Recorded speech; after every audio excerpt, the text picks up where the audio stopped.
ಈಗ ಆತ್ಮವಿಕಾಸದ ಮಾರ್ಗದಲ್ಲಿ 2 ರೀತಿಯಲ್ಲಿ ನೀವು ಹೇಳಿದ್ರಿ. ಒಂದು ಸೋಷಿಯಲ್ ಸರ್ವಿಸ್ ಮೂಲಕ ಗಾಂಧಿಯವರ ಪಥ ಒಂದು, ಆಮೇಲೆ ಪುತ್ತೂರು ಅಜ್ಜನ ಹಾಗೆ ಆತ್ಮಮಗ್ನವಾದ ಒಂದು ಇದು. ನೀವು ಹೊಸಬರಿಗೆ ಅಂದರೆ ಸ್ಪಿರಿಚುವಲ್ ಅವೇಕನಿಂಗ್ ಆಗಬೇಕು, ನನಗೆ ನಾನು ಸಾಧನೆ ಮಾಡಬೇಕು ಅಂತ ಬರೋರಿಗೆ ಆರಂಭಿಕವಾಗಿ ನೀವು ಯಾವುದನ್ನು ಸಜೆಸ್ಟ್ ಮಾಡ್ತೀರಿ? ಹೇಗೆ ಫಸ್ಟು ನಾನು ಕೇಳೋದು, ಅವನ ರೆಸ್ಪಾನ್ಸಿಬಿಲಿಟಿನ ಕಲಿಬೇಕು. ಫಸ್ಟ್ ಅವನಿಗೆ ಪ್ರಶ್ನೆ ಹಾಕ್ಕೊಳ್ಬೇಕು, ಮೇಸ ಕ್ಯೂಹು, ನನ್ನೊಳಗೆ ಏನಿದೆ, ನನ್ನ ಯೂನಿಕ್ನೆಸ್ ಅದನ್ನು ತಿಳಿಬೇಕು. ಅವನು ಒಬ್ಬರೊಬ್ರಿಗೆ ಒಂದೊಂದು ಪ್ಯಾಷನ್ ಇಟ್ಟೆ ದೇವರು ಯಾರನ್ನು ಡಮ್ಮಿ ಅಂತ ಈ ಸೃಷ್ಟಿ ಮಾಡಿದ್ದು ನಂಗೆ ಗೊತ್ತಿಲ್ಲ. ನಾವು ಹೇಳ್ಬೋದು ಹಕ್ಕಿ ಪಿಕ್ಕಿ ಅವ್ರು ಏನೂ ಅಲ್ಲ ಅಂತ. ಅವ್ರ ಹತ್ರ ಇರೋ ಮೆಡಿಸಿನ್ ನಮ್ಮ ಹತ್ರ ಉಂಟು. ನಾ ಮೊನ್ನೆ ಅಸ್ಸಾಂ ಮಿಲ್ಟ್ರಿದು ಅವ್ರದ್ದೆಲ್ಲ ಒಂದು ವಿಡಿಯೋ ನೋಡ್ತಾ ಇದ್ದೆ. ಅಲ್ಲಿ ಹಾವು ಕಚ್ಚಿದಾಗ ಅವನೊಂದು ಎಲೆಯಲ್ಲಿ ಸರಿ ಮಾಡಿದ್ರು.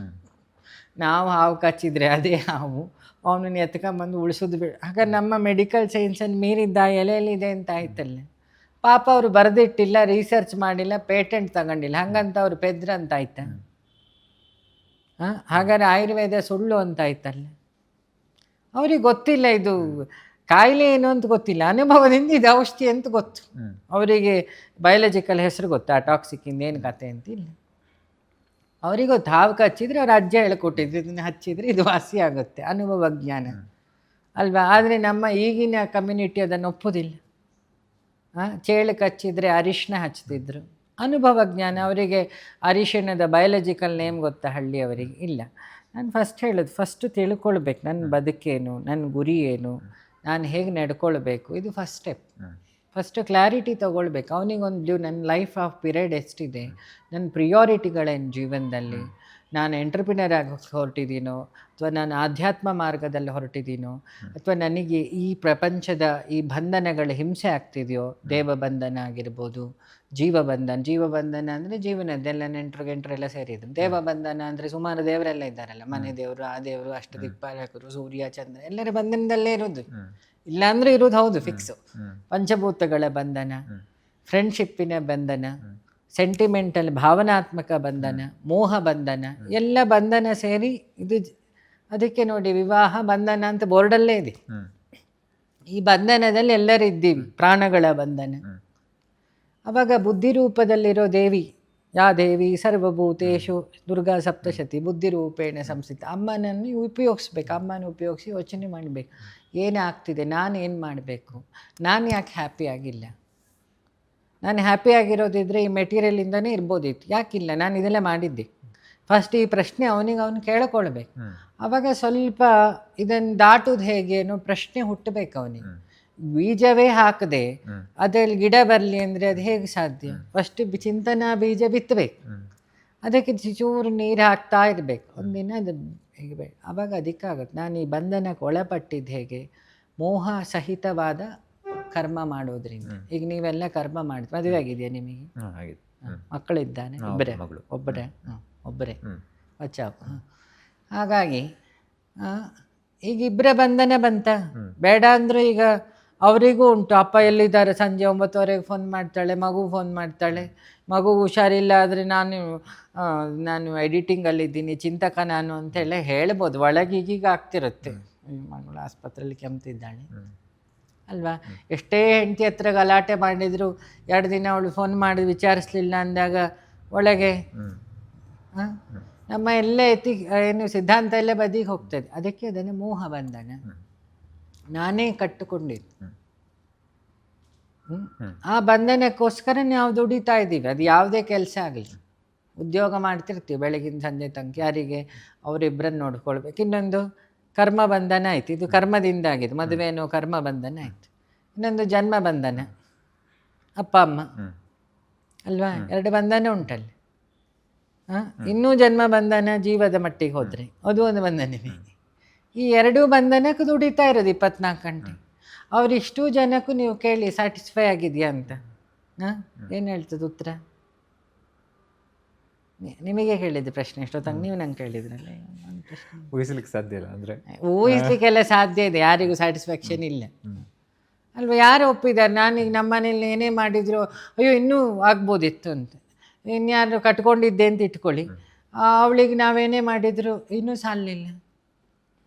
ಸಾಕು ಅಂದವನಿಗೆ ನೋಡಿ ಅವತ್ತಿಂದ ಅವನು ಹೆವೆನ್. ಸಾಕು ಅಂದವನು ಸಾಹುಕಾರ, ಬೇಕು ಅಂದವನು ಬಡವ ಅಂತ. ಅಲ್ವಾ? ನಮ್ಮಲ್ಲಿ ಸಾಕು ಆಗೋದು ಯಾವಾಗ? ತೃಪ್ತಾತ್ಮ ವಿನಶ್ಯತಿ ಗೀತೆ. ಮನುಷ್ಯ ದೇವರು ಕೊಟ್ಟಿದ್ದರಲ್ಲಿ ಥಿಂಕ್ ಮಾಡಬೇಕು, ನನ್ನ ಯೋಗ್ಯತೆಯನ್ನು ಮೀರಿ ಭಗವಂತ ನಂಗೆ ಕೊಟ್ಟಿದ್ದಾನೆ, ನಾನು ಇದರಲ್ಲಿ ತೃಪ್ತಿಯಿಂದಿರುವ ಸಮಸ್ಯೆ ಏನು? ನಮಗೆ ಆ ತೃಪ್ತಿ ಇಲ್ಲ, ಮನೆಯಲ್ಲೂ ಆ ತೃಪ್ತಿ ಇಲ್ಲ. ಆವಾಗ ಅವನಿಗೆ ಅತೃಪ್ತಿ ಗೊತ್ತಾಗ್ತದೆ. ನನ್ನೊಳಗೇನು ಅತೃಪ್ತಿ ಇದೆ. ಆ ತೃಪ್ತಿ ಏನು? ಹೆಂಡತಿ ಇದ್ದಾಳೆ, ಮಕ್ಕಳಿದ್ದಾಳೆ, ಗರ್ಲ್ ಫ್ರೆಂಡ್ಸ್ ಇದ್ದಾರೆ, ಇನ್ಸ್ಟಾಗ್ರಾಮಲ್ಲಿ ಫ್ರೆಂಡ್ಸ್ ಇದ್ದಾರೆ, ಫೇಸ್ಬುಕ್ಕಲ್ಲಿ ಬೇಜಾನು ಫ್ರೆಂಡ್ಸ್ ಇದ್ದಾರೆ, ಹರಟೆ ಹೊಡಲಿಕ್ಕೆ, ಪಾರ್ಟಿ ಮಾಡಲಿಕ್ಕೆ ಯೋಯೋ ಫ್ರೆಂಡ್ಸ್ ಇದ್ದಾರೆ. ಚಿಂತೆ ಬಂದರೆ ಮಠದ ಸ್ವಾಮಿಗಳಿದ್ದಾರೆ, ಕುಲಗುರುಗಳಿದ್ದಾರೆ, ಕುಲಪುರೋಹಿತರಿದ್ದಾರೆ, ಜ್ಯೋತಿಷರಿದ್ದಾರೆ, ಪೊಲಿಟಿಷಿಯನ್ಸ್ ಎಲ್ಲ ಇದ್ದಾರೆ. Why you are not happy? ಯಾಕೆ ನೀನು ಹ್ಯಾಪಿ ಆಗಿಲ್ಲ? ಎಲ್ಲೋ ಹಗ್ಗ ಸುತ್ತಕೊಳ್ತಾ ಇದ್ದೀವಿ. ಆ ಹಗ್ಗ ಎಲ್ಲಿದೆ ಅಂತ ಹುಡುಕ್ಬೇಕು. ಆ ಹಗ್ಗ ಇರೋದು ಶುರು ನಾನು, ನಾನು, ನನ್ನ ಜೀವ, ನಾನು, ಹಗ್ಗ ಇದೆ. ಆ ಹಗ್ಗವನ್ನು ಮೋಹರಹಿತ ಕರ್ಮ ಮಾಡಬೇಕು. ಇದು ಚಿಂತೆ ಆಯಿತು, ಫಸ್ಟ್ ಚಿಂತೆ ಬಂತು, ಇದೆಲ್ಲ ಯಾಕೆ ಆಗ್ತಿದೆ, ನೆಕ್ಸ್ಟ್ ಚಿಂತನೆ ಬಂತು. ಅವಾಗ ನೀವೇನು ಮಾಡ್ತೀರಿ? ಅಧ್ಯಯನ ಮಾಡ್ತೀರಿ. ಒಬ್ಬ ಡಾಕ್ಟ್ರು ಒಂದು ಕ್ರಿಟಿಕಲ್ ಪೇಷಂಟ್ ಇದ್ದರೆ ಅವನು ಸುಮ್ಮನೆ ಅವನಿಗೆ ಗೊತ್ತಿಲ್ಲದೆಲ್ಲ ಮಾಡ್ತಾನೆ. ಫಸ್ಟ್ ಅವಾಗ ಗೊತ್ತಿರೋ ಇನ್ನೊಂದು ಹಾಸ್ಪಿಟ್ಲು ಸರ್ಜನಿಗೆ ಫೋನ್ ಹೊಡಿತಾನೆ, ಹಿಂಗೆ ಇದೊಂದು ಕೇಸ್ ಬಂದಿದೆ, ಗೂಗಲಲ್ಲಿ ಹುಡುಕ್ತಾನೆ, 4-5 ಚರ್ಚೆ ಮಾಡ್ತಾನೆ. ಇದಕ್ಕೇನೋ ಒಂದು ಮಾಡಬೇಕೀಗ, ಅವನನ್ನು ಉಳಿಸ್ಬೇಕು ಅನ್ನೋ ಡಾಕ್ಟ್ರ್ ಆಗಿದ್ದರೆ. ಬಿಲ್ ಮಾಡೋ ಡಾಕ್ಟ್ರ್ ಆದರೆ ಬೇರೆ. ನಮ್ಮ ಬೆಂಗಳೂರಲ್ಲೆಲ್ಲ ಈಗ ಬಿಲ್ ಮಾಡೋ ಡಾಕ್ಟ್ರು ಜಾಸ್ತಿ. ಇನ್ಶೂರೆನ್ಸ್ ಎಷ್ಟಿದೆ, ಅವ್ರ ಆಟೋದವರನ್ನೆಲ್ಲ ಅಡ್ಮಿಟ್ಟೇ ಮಾಡ್ಕೊಳ್ಳೋದಿಲ್ಲ. ಅವ್ರು ಅಡ್ಮಿಟ್ ಮಾಡ್ಕೊಳ್ಳೋದೇ IT ಅವರು. ಯಾಕೆ ಅವ್ರದ್ದು ಇನ್ಶೂರೆನ್ಸ್ ಬರುತ್ತೆ. 9 ಲಕ್ಷ ಇದ್ದರೆ 8,99,999 ರೂಪಾಯಿ ತನಕನೂ ಬರೋದಂಗೆ ಅಲ್ಲೇ ಪೇಷಂಟ್ ಮನೆಗೆ ಹೋಗಲ್ಲ. ಈಗ ಸಿಟಿ ಅವಸ್ಥೆ ಕ್ಲೈಮ್ ಅಂದರೆ. ಸೊ ಚಿಂತನೆ ಆಯಿತು. ಚಿಂತನೆ ಆದವನು ಅಧ್ಯಯನ ಮಾಡಿದವನು ಏನು ಮಾಡ್ತಾನೆ? ಕರ್ಮ ಮಾಡ್ತಾನೆ, ನಿಷ್ಕಾಮ ಕರ್ಮ ಮಾಡ್ತಾನೆ. ಎಕ್ಸ್ಪೆಕ್ಟೇಷನ್, ನೀವು ಕೇಳಿದ್ರಿ ಈ ಪ್ರಶ್ನೆ. ಎಕ್ಸ್ಪೆಕ್ಟೇಷನ್ ಇಟ್ಕೊಂಡು ಕರ್ಮ ಮಾಡಿದರೆ ಅಲ್ಲಿ ಸೇಫ್ಟಿಯ ಭಯ ಇರುತ್ತೆ. ಶಿವ ವಿಷ ಕುಡಿತಾನೆ ಎಕ್ಸ್ಪೆಕ್ಟೇಷನಲ್ಲಿ ಇಟ್ಕೊಂಡು ಕುಡ್ದಿದ್ದಲ್ಲ. ನಾನು ಕುಡಿಲಿಲ್ಲ ಅಂದರೆ ಇವರೆಲ್ಲ ಬದುಕ್ತಾರೆ ಅಂತ ನಾನು ಕುಡಿತೀನಿ ಅಂತ. ಅವನಿಗೆ ಕೇಳ್ತಾಳಂತೆ ನಾರದ ಬಂದು, ನೀನು ಯಾಕೆ ಅದು ನುಂಗ್ಲಿಲ್ಲ, ಹೊರಗೂ ಹೋಗಿಲಿಲ್ಲ ಅಂತ. ಅವನು ಹೇಳ್ತಾನೆ ಒಂದು ಉತ್ತರ. ಶಿವ ದೊಡ್ಡವನಾಗೋದಲ್ಲಿ, ಹೊರಗೆ ಹೋಗಿದ್ರೆ ನನ್ನ ಭಕ್ತರು ಸಾಯ್ತಾರೆ, ಒಳಗೆ ಹೋಗಿದ್ರೆ ನನ್ನ ಅರ್ಧ ಭಾಗ ವಿಷ್ಣು, ಅರ್ಧ ಭಾಗ ಪಾರ್ವತಿ, ಅವರಿಬ್ಬರಿಗೆ ತೊಂದರೆ ಆಗುತ್ತೆ. ಅದಕ್ಕೆ ನಾನು ಮಾತ್ರ ಗಂಟಲಿಟ್ಟು ನಾನೊಬ್ಬನೇ ನೋವು ಅನುಭವಿಸ್ತೀನಿ. ಇದು ಸನಾತನ ಧರ್ಮ. ನ ಕರ್ಮಣ ನ ಪ್ರಜಯ ನ ಧನೇನ ತ್ಯಾಗೇನ ನೈಕೆ ಅಮೃತತ್ವ ಮಾನಶು. ಅದಕ್ಕೆ ಶಿವನನ್ನು ಸನಾತನ ಧರ್ಮದಲ್ಲಿ ಜಗದ್ಗುರು ಅಂತ ಕರೀತಾರೆ.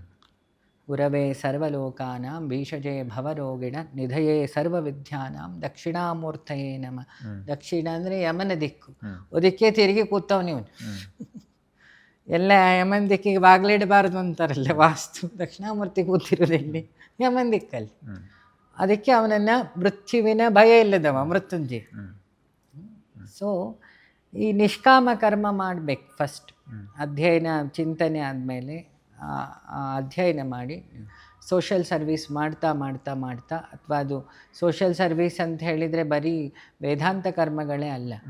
Creation worship is the creator worship ಅಂತ. ಕ್ರಿಯೇಷನ್ ಅಂದರೆ ಇರುವೆಯೂ ಆಯಿತು, ಮನುಷ್ಯರು ಆಯಿತು, ಗಿಡ ನೆಡೋದು ಆಯಿತು, ನದಿ ಕ್ಲೀನಿಂಗು ಆಯಿತು, ಹಸ್ತವರಿಗೆ ಹೆಲ್ಪ್ ಮಾಡೋದು ಆಯಿತು, ಪಾಠ ಮಾಡೋದು ಆಯಿತು, ಎಲ್ಲವೂ ಕ್ರಿಯೇಷನಿನ. ನಮ್ಮ ಈಗಿನ ಹುಡುಗರ ಒಂದು ಹುಚ್ಚೇನಂದರೆ ಯಜ್ಞವೇನು ಯಜ್ಞ ಅಂದರೆ, ಯಜ್ಞ ಅಂದರೆ ಇನ್ನೊಬ್ಬರ ಒಳಿತನ್ನು ಥಿಂಕ್ ಮಾಡೋ ಯಾವುದೇ ಕರ್ಮ ಆದರೂ ಯಜ್ಞ. ರೋಡಲ್ಲೊಬ್ಬ ಬಿದ್ದೋದವನನ್ನು ತೊಗೊಂಡೋಗಿ ಎತ್ತಿ NGO ಮಾಡಿ ಅಲ್ಲಿ ತಲುಪಿಸೋದು ಯಜ್ಞವೇ. ಯಜ್ಞದ ಎಕ್ಸ್ಪ್ಯಾನ್ಷನ್ ನಮಗೆ ಗೊತ್ತಿಲ್ಲ. ಸಮಸ್ಯೆ ಆಗಿರೋದು ಈಗ ಏನು ಅಂದರೆ, ನಮಗೆ ಆ ವರ್ಡ್ಸಿನ ಎಕ್ಸ್ಪ್ಯಾನ್ಷನ್ ಮೀನಿಂಗ್ ಗೊತ್ತಿಲ್ಲ. ರಾಮ ರಾಮ ಅಂತೀವಿ, ಯಾರ್ಯಾರು ಬಂದು ರಾಮನಾಮದ ಏನು ಅರ್ಥ ಕೇಳಿದರೆ ಇವ ಬೆಬ್ಬೆಬ್ಬೆ ಅಂತಾನೆ. ರಾ ಅಂದರೆ ನಾರಾಯಣದ 2ನೇ ಅಕ್ಷರ, ಅಗ್ನಿ ಬೀಜ. ಮಾ ಅಂದರೆ ಪಂಚಾಕ್ಷರಿ 2ನೇ ಅಕ್ಷರ, ರಾಮ. ಓಂ ನಮಃ ಶಿವಾಯದಲ್ಲಿ ಅಕ್ಷರ 2 ತೆಗೀರಿ ಮಾ, ಈಚೆಯಿಂದ ನಾರಾಯಣಾಯದಲ್ಲಿ 2ನೇ ಅಕ್ಷರ ತೆಗೀರಿ, ರಾಮ ಆಯ್ತು. ಹರಿಹರ ಸೇರಿ ಆಯ್ತು. ಶ್ರೀ ಅಂದರೆ ಪ್ರಕೃತಿ. ಈ ಅನಾಲಿಸಿಸ್ ಇದ್ದು ನಾವು ಜಪ ಮಾಡಬೇಕು. ನಮ್ದು ಈಗ ಹೇಗೆ ಜಪ ಗಾಯತ್ರಿ ಮಾಡ್ತೀವಿ ಗೊತ್ತಾ? ಎಷ್ಟು ಅಕ್ಷರ ಇದೆ? 24. ಯಾಕೆ 24 ಅಕ್ಷರ?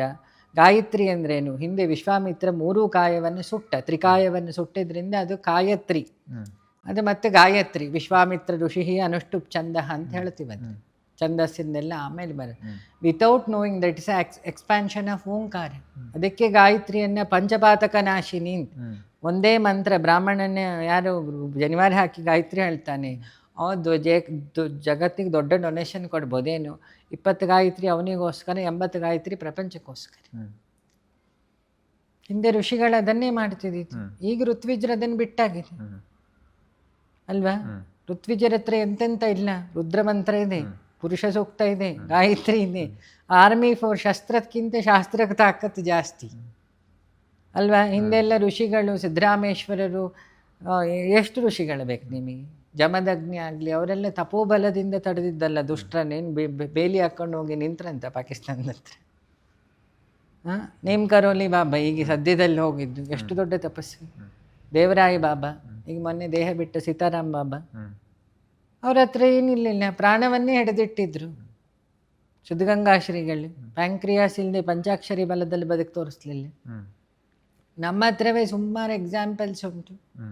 ಸೊ ನಾವು ಸಿದ್ಧಾಂತವನ್ನು ಓದಬೇಕು, ಓದಿ ಸತ್ಕರ್ಮ ಮಾಡಬೇಕು. ಅದರಿಂದ ನಮ್ಮ ಮನಸ್ಸು ಪ್ಯೂರ್ ಆಗ್ತದೆ. ನೀವು ಒಳ್ಳೆಯದೇ ಬಯಸ್ತಾ ಹೋಗಿ, ಒಳ್ಳೆಯದೇ ಆಗ್ತಾ ಹೋಗುತ್ತೆ ಅಲ್ವಾ. ಈಗ ಇದರಲ್ಲಿ ಇಷ್ಟು ನೀರಿದೆ ಅಲ್ವಾ, ಭಾರ ಇದೆ. ಇದು ನಮ್ಮ ಮನಸ್ಸು ಅಂದ್ಕೊಳ್ಳೋಣ, ಈ ಬಾಟ್ಲನ್ನು. ಇದರೊಳಗೆ ವಿಪರೀತ ಮಾಡಬಾರ್ದು ಮಾಡಿ ಮಾಡಿ ಮಾಡಿ ಮಾಡಿ ತುಂಬಿಟ್ಕೊಂಡಿದ್ದೀವಿ. ಇದನ್ನೀಗ ನಿಷ್ಕಾಮ ಕರ್ಮ ಮಾಡಿ ಎಲ್ಲ ಗಿಡಕ್ಕೆ ಹಾಕಿ ಆ ಎನರ್ಜಿಯನ್ನು ಇನ್ನೊಂದರ ಹಿತಕ್ಕೆ ಬೆಳೆಸಿದ್ವಿ. ಏನಾಯಿತು, ಇನ್ನೊಬ್ಬರ ಬಾಯಾರಿಕೆಗೆ ಉಪಯೋಗ ಆಯಿತು. ಇದೇನಾಯ್ತು, ಈಗ ಖಾಲಿ ಆಯಿತು. ಮನಸ್ಸು ತಿಳಿಯಾಯಿತು.